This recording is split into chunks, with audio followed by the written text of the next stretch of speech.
Pertanyaannya, tantangan apa ya medannya di Madura, terutama Bangkalan ini kan kota zikir dan sholawat, di mana budaya sangat kental kan begitu. Kalau saya memaknai di situ memang tantangannya pasti berbeda ya, karena Saudara, pemilu kada tahun 2024 adalah pemilu kada serentak pertama sepanjang Indonesia merdeka. KPU menjadi ujung tombak penyelenggaraan pemilu kada yang aman, damai, jujur, bersih, dan terbuka di negara demokrasi ini. Tidak terlepas di Bangkalan, kota zikir dan sholawat yang kental sekali dengan adat istiadat. Lain medan, lain tantangan. Bagaimana medan di Bangkalan dan tantangan apa yang ditemukan KPU untuk menciptakan pemilu kada yang baik di tahun 2024. Dalam hal ini saya akan membahasnya bersama dengan Ketua KPU Kabupaten Bangkalan. Beliau adalah Mas Zainal Arifin, SH.MH. Apa kabar Mas Zainal? baik, alhamdulillah. Selamat datang di 0% Podcast, dan saya ucapkan terima kasih terlebih dahulu Mas Zainal sudah meluangkan waktu ngobrol di 0% Podcast. Teman-teman semuanya menunggu waktu Mas Zainal ini hampir 2 minggu ya. sakit Hampir 2 minggu waktu itu di luar kota, yang kemudian sampai di infus ya Mas Zainal ya. Sebelum kita ngobrol lebih jauh nih Mas Zainal, saya penasaran nih sama Mas Zainal sebagai ketua KPU Kabupaten Bangkalan. Pertanyaan pertama saya sederhana sekali sebelum kita ngobrol lebih jauh. Sejak kapan sih Mas Zainal ini berkecimpung di KPU? Kalau saya di KPU itu sejak 2014. Periode pertama 2014-2019 itu sebagai anggota KPU Kabupaten Bangkalan. 2019-2024 periode kedua. Nah, ini sekarang sudah periode kedua dan sudah tidak boleh mencalonkan lagi nanti. Sudah cukup, sudah maksimal 2 periode kan di satu tingkatan. 2019-2024 periode kedua, dan ditunjuk oleh kawan-kawan untuk di posisi sebagai ketua, seperti itu. Kalau kita melihat di Bangkalan nih Mas Zainal, adat istiadat kan sangat kental, betul, yang berurusan dengan spiritual keagamaan, sehingga Bangkalan dinamai dengan kota zikir dan sholawat. Lain medan, lain tempat, lain tantangan. Betul. Bagaimana Mas Zainal melihat di Bangkalan?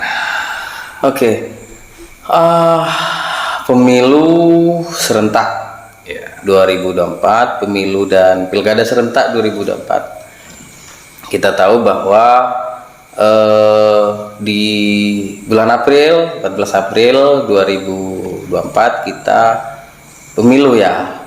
pemilihan mulai dari presiden, DPR RI, DPD RI, DPRD provinsi, dan DPRD kabupaten kota. Di tahun yang sama 2024 itu kita dihadapkan lagi pada pilkada serentak. Bangkalan pilkada terakhir itu kan 2018, kita masuk di pilkada serentak 2024 ini. Kalau 2020 kemarin kita tidak ikut kan begitu, karena yang pilkada 2018, maka pilkada berikutnya di tahun 2024 pilkada serentak secara nasional. Nah, kalau sebelumnya kan masih ada beberapa tahap kan begitu. Nah, di 2024 ini sudah serentak nasional. Nah, kalau misalnya pertanyaannya, tantangan apa ya medannya di Madura, terutama Bangkalan ini kan kota zikir dan sholawat, di mana budaya sangat kental kan begitu. Kalau saya memaknai di situ memang tantangannya pasti berbeda ya, karena setiap kabupaten di Madura pun misalnya itu beda. Antara Bangkalan dengan Sampang misalnya, antara Bangkalan dengan Sumeneb dengan Pamekasan itu juga berbeda. Nah, Kalau tantangannya mungkin di sini pengalaman kita 2019, alhamdulillah sebenarnya di 2019 sangat lancar ya. Nah, kalau kenapa saya katakan sangat lancar itu sebelum pemilu itu dari indeks potensi kerawanan dari kawan-kawan rekan-rekan keamanan ya, Bangkalan itu kan berada di zona merah kan begitu, karena beberapa variabel seperti yang disebutkan tadi, misalnya dari sisi budaya misalnya, betul sekali, sangat kental sekali. Tapi alhamdulillah di 2009 di pemilu 2019 kemarin dan pilkada di 2018 alhamdulillah lancar kan, tidak secara garis besar tidak ada persoalan yang sangat khusus misalnya kan begitu. Nah, sebelum pemilu indeks potensi kerawanan kita zona merah, tapi setelah pemilu dan terbukti alhamdulillah yang kita diwanti-wanti oleh pihak keamanan misalnya ini potensi kerawanannya di zona merah bla bla bla kan begitu. Tapi alhamdulillah setelah dijalani dari merah itu bukan ke kuning, tapi dari merah langsung ke hijau dan tidak ada dari konteks kerawanan misalnya itu tidak ada sesuatu yang sangat khusus misalnya. Kalau misalnya ada protes sedikit atau mungkin ini kan biasa kan begitu, karena memang dinamika di bawah, apalagi perbedaan antar parpol, antar caleg itu protes-protes itu biasa, pasti ada di setiap kabupaten, pasti ada itu. Gesekan sedikit banyak itu sudah biasa, tetapi tidak sampai untuk menuai perpecahan sehingga seperti sebelum pemilu zona merah begitu. Hingga saat ini, Mas Zainal, tahapan-tahapan yang dilakukan oleh KPU Kabupaten Bangkalan ini sudah sampai mana? Tahapan, iya. Kalau tahapan yang sudah dilalui sudah, alhamdulillah sudah sangat jauh kita melangkah. Sekarang sudah sampai mana? Pertama, kemarin kita sudah melakukan verifikasi partai politik kan begitu. Itu sudah alhamdulillah juga sudah lancar dan sudah selesai. Yang saat ini kemarin itu juga kita, ini yang maksud saya yang saya sampaikan yang ini ya, yang cukup menguras waktu dan pikiran misalnya kan. Kalau tahapan-tahapan seperti perencanaan segala macam itu kan di internal KPU dengan pemerintah daerah, komunikasi segala macam. Kalau pekerjaan, apalagi pekerjaan tahapan-tahapan yang melibatkan publik misalnya, yaitu pertama kemarin verifikasi partai politik, terus yang kedua rekrutmen badan ad hoc. Nah, rekrutmen badan ad hoc itu sudah terbentuk ya, BPK, PPS, bahkan Pantareli sekarang sudah sudah bekerja. Terus berikutnya kita baru kemarin ini kita sudah melakukan rekapitulasi verifikasi faktual dukungan perseorangan atau DPD kan begitu. Hari ini dan besok itu sudah rekap tingkat provinsi. Hari ini rakornya kan begitu, besok sudah rekap tingkat provinsi. Terus yang masih berjalan ini pemutahiran data pemilih. Yang masih berjalan pemutahiran data pemilih, tahapan ini masih di coklit, pencocokan dan penelitian daftar pemilih yang dilakukan oleh Pantarli. Mendatangi langsung ke rumah-rumah pemilih kan begitu. Berbicara soal Pantarli ini, Mas, di semua desa di Kabupaten Bangkalan, jumlah Pantarli ini kan dikurangi ya. Betul, betul, betul. Nah, betul. ini banyak pro dan kontra di masyarakat, Mas. Ada yang bilang yang mengurangi ini adalah dari perangkat desa, terus kenapa dikurangi? Oh gitu ya, ya, ya, ya. Ini kalau boleh dijawab sama Mas Zainal, pengurangan pantarlih tersebut apakah memang peraturan dari atau bagaimana? Pantarlih itu setiap satu TPS satu pantarlih. Sehingga jumlah pantarlih itu menyesuaikan dengan jumlah TPS. Kita TPS untuk pemilu serentak 2024, jumlah TPS kan 3063, sehingga jumlah pantarlihnya juga 3063 kan seperti itu. Nah, memang kemarin kita diperintahkan oleh KPU RI melalui KPU provinsi untuk melakukan restrukturisasi. Restrukturisasi TPS. Kenapa? Karena jumlah pemilih dalam setiap TPS itu masih terlalu sedikit. Karena terlalu sedikit itu dengan alasan efisiensi, karena efisiensi masuk salah satu prinsip penyelenggaraan pemilu kan begitu. Maka diperintahkan untuk melakukan restrukturisasi. Kalau kita lihat regulasi, jumlah pemilih maksimal dalam satu TPS itu kan 300 pemilih. Nah, pemetaan kita kemarin setelah kita lakukan ulang rata-rata 280 di 280. Kurang berarti? Bukan kurang, itu sudah setelah restrukturisasi. Karena kenapa kan begini, memang petunjuk dari perintah dari KPU RI itu antara 270 sampai 280 rata-rata. Terkait pantarlih ini? Nah, pantarlihnya dengan sebelumnya begini, saya cerita agak panjang udah apa ya? Nggak apa-apa. Nah, begini.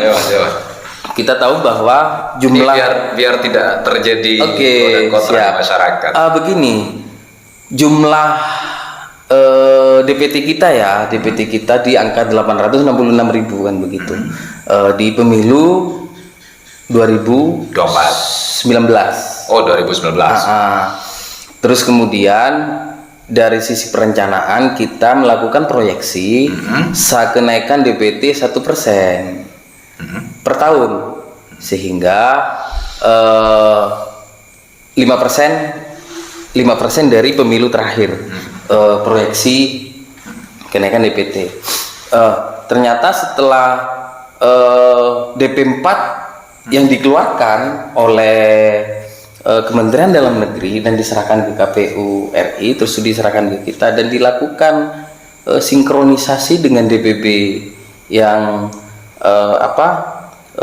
dengan DPB kita, maka jumlah pemilih kita bukannya naik 1% per tahun, tapi justru turun jumlah pemilih kita turun. Nah, sebentar, saya takut daripada keliru saya contek, enggak apa-apa kan ya? Enggak apa-apa.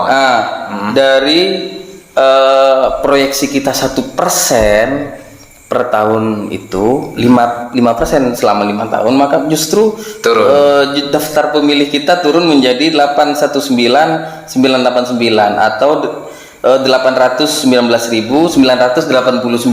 Kenapa? Nah, pertanyaannya kan kenapa? Ya, kita tahu bahwa DP 4 setelah keluar, terus itu dilakukan sinkronisasi dengan daftar pemilih berkelanjutan. Nah, KPU ini kan ada istilahnya daftar pemilih berkelanjutan. Setiap bulan kita mutakhirkan terus.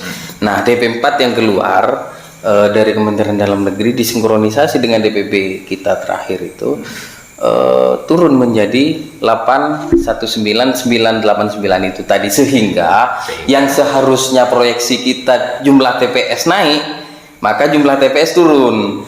Nah, kemudian ketika dipetakan ke dalam per TPS, angka 819 itu tidak efisien kan begitu, karena jumlah rata-rata sekitar di angka 214. 214 pemilih per TPS, sehingga perintah KPU RI harus dilakukan restrukturisasi. Termasuk Pantar. Nah, jadi dari yang awalnya jumlah proyeksi sekian kan begitu menjadi 819.000 itu, kemudian kita petakan ke dalam TPS perintah KPU RI antara 270 sampai 280 pemilih per TPS, karena maksimal 300 kan begitu. Nah, ketika dipetakan seperti itu ya mau tidak mau jumlah TPS akan dikurangi. Ketika jumlah TPS berkurang, maka jumlah pantarlih pun akan berkurang. Karena satu pantarlih satu TPS. Petugas yang melakukan pemutakhiran kan begitu, melakukan coklit di bawah. Ini ramai di desa-desa ini, Wan. Betul. Ini tidak hanya terjadi di Bangkalan ya, kalau seluruh Indonesia ya. Seluruh Indonesia. Kalau ada 700 berapa kemarin? 700 lebih TPS yang harus dikurangi lebih dari 700 TPS itu, sehingga berarti ada 700 pantarlih yang harus dikurangi juga. Nah, memang terus kemudian timbul penolakan kan begitu, protes dari bawah bahwa kenapa jumlah pantarlihnya kok berkurang? Ya karena jumlah TPS-nya berkurang. Ternyata begini nih ceritanya nih. Sempat rame itu Mas di masyarakat yang dalam tanda kutip awam ya. Mereka kan nggak tahu siapa, nggak tahu KPU. Si penting kok di kelebun nih, si penguat kelebun ini kan. Ini itu gitu rame begitu. Jadi mungkin teman-teman semua bisa tonton ya nanti video ini penjelasan dari KPU Kabupaten Bangkalan. Berbicara soal pemilih kita di tahun 2024 ini, Mas Zainal, akan didominasi oleh pemilih-pemilih pemula, yang mana kesuksesan kelancaran pemilu kada di tahun 2024 ini tidak terlepas dari pemilih-pemilih yang cerdas kalau menurut saya. Jadi datang ke TPS itu bukan hanya asal nyoblos, mereka juga harus tahu nih siapa nih calon yang akan memimpin negara ini atau daerah ini. Nah, bagaimana peran pemilih pemula ini agar bisa menjadi pemilih yang cerdas? Apa yang sudah dilakukan KPU untuk mewujudkan itu? Mungkin memang dari sisi sosialisasi ya, peningkatan partisipasi pemilih ya, agak berbeda memang antara pemilu 2024 dengan pemilu 2019 bahkan sebelum 2019. Memang berbeda ya Mas ya? Karena pertama adalah kemajuan teknologi kan begitu, gadget segala macam, dan kalau di tahun 2014 misalnya mungkin tidak semua orang pegang Android misalnya kan begitu, tapi kalau sekarang hampir semua orang, bahkan satu orang bisa 2 atau 3 gadget kan begitu, tiga smartphone dipegang kan gitu. Nah, di situ memang salah satu strategi yang disampaikan tadi pemilih pemula yang memang sangat melek teknologi dan smartphone kan begitu, sehingga salah satu strategi peningkatan partisipasi masyarakat itu tentunya kita juga harus beradaptasi dengan teknologi juga, misalnya sosmed. Karena begini, KPU misalnya juga punya TikTok.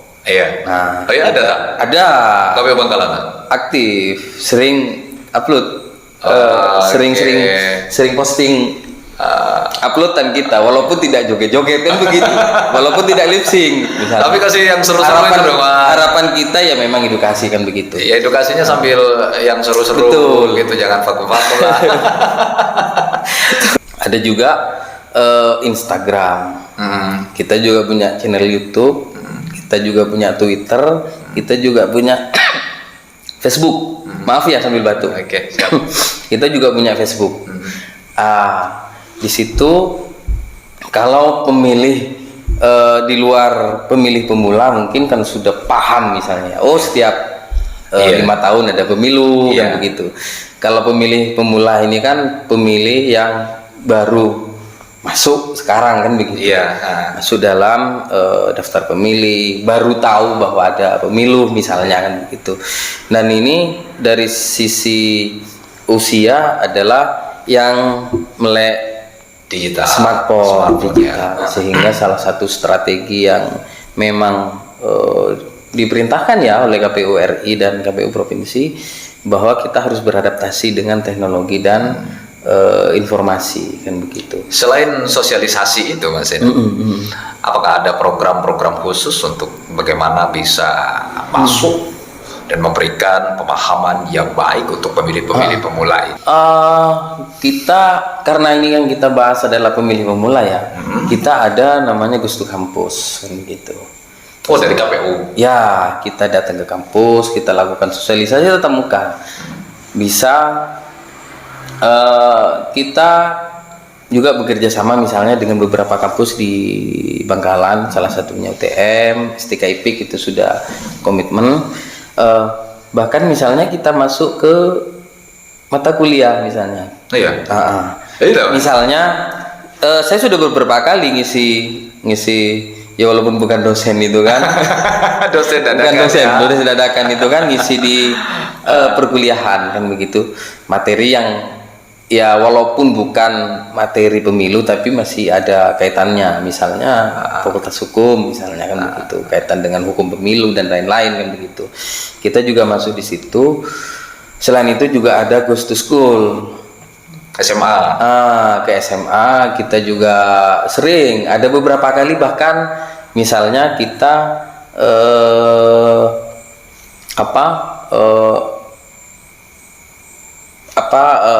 pemilihan OSIS misalnya. Kita melakukan edukasi juga di sana. Di sekolah-sekolah pemilihan OSIS kita juga diberi kesempatan oleh sekolah untuk sedikit menyampaikan ilmu tentang pemilu dan demokrasi. Jadi memang disasar betul ya.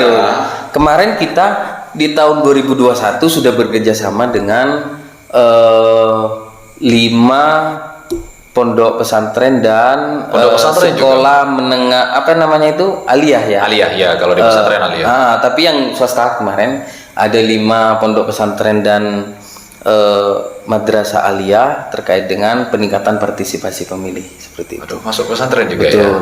Jadi habis jadi dosen dadakan nih. Habis jadi guru. Tapi bukan ustadz dadakan. Jangan, bukan ustadz dadakan. Terakhir nih jadi ustadz dadakan. Dan ya kalau luar biasa. Jadi memang disasar betul ya Mas ya. Usia-usia mulai dari SMA sampai dengan perguruan tinggi ini terus diberikan pemahaman begitu ya. Terakhir Mas Zainal, sebelum kita tutup podcast ini, apa yang penting untuk didengarkan oleh pemilih pemula ini agar menjadi pemilih yang cerdas di tahun 2024 nanti? Kalau harapan saya tentu bagi pemilih pemula, karena memang ini mungkin pengalaman pertama pemilu ya bagi pemilih pemula. Pengalaman pemilu yang pertama bahwa pertama saya sampaikan bahwa di 14 Februari 2024 ada namanya pemilu. Nah, karena yang disampaikan tadi adalah pemilu cerdas, tentunya pemilih pemula ini tidak hanya sekedar hanya ikut-ikutan pemilu saja, misalnya hanya sekedar datang mencoblos misalnya, tetapi juga minimal pertama tahu tentang hak dan kewajiban pemilih itu apa. Karena pemilih pemula ini juga banyak yang berpendidikan minimal SMA kan begitu. Di mana kita bisa menemukan, maaf saya potong ya, untuk kita tahu hak dan kewajiban pemilih? Ada link dari KPU nggak? Ada. Kita punya website seperti yang disampaikan di awal. Di website ya. Website KPU. Kalau TikTok kan lebih kepada. Termasuk di TikTok itu juga. Kan di TikTok itu juga kita pernah posting tentang hak-hak pemilih. Kan begitu. Jadi di seluruh platform media sosial yang tinggal nanti di semua platform media sosial itu kita lakukan edukasi. Tinggal nanti temanya misalnya sekarang ya ini lagi coklat Oke. Nah, temanya tentang coklat kan begitu. Jadi seluruh informasi betul. Bisa diakses ya Mas Betul, ya, betul. dari platform milik KPU Bangkalan. Ya. Terus Mas, selain itu yang penting untuk didengarkan? Ya namanya pemilih cerdas tentu harus tahu, misalnya ini minimal harus tahu partai politik apa saja yang berkontestasi. Karena kalau tidak tahu partai apa saja, misalnya gimana mau memilih partai misalnya kan begitu, harus tahu kan begitu. Namanya pemilih pemula ya, yang cerdas, yang melek teknologi kan mudah diakses sekarang. Partai politik apa saja, termasuk nanti masuk kepada lebih jauh ke calon, track record ya harus Pak, tidak hanya Asal milih ya. artinya harapan kita kan juga tidak hanya TikTok yang lip sync misalnya yang ditonton kan begitu, yang bersifat edukasi. Itu juga perlu bagi adik-adik mungkin yang perlu apa dibuka juga. Cuma memang kesulitan kita SDM kita mungkin banyak yang belum kreatif ya kalau di KPU, karena memang tidak ada tim kreator seperti 0% podcast ini. Waduh. Kalau 0% podcast ini kan kreatornya luar biasa. Kalau di KPU ini kan mungkin memang kita akui karena tidak ada kreator yang memang betul-betul konsen di situ. Sambil lalu dong Mas Zainal, nanti Mas Zainal joget-joget tipis-tipis begitu. siap. Loh, saya juga bisa joget kan begitu. Jangan dikira ada bisa joget. Sekali-sekali apa biar tidak yang serius-serius aja nih yang dibahas nih, sambil lalu joget-joget gitu dikit.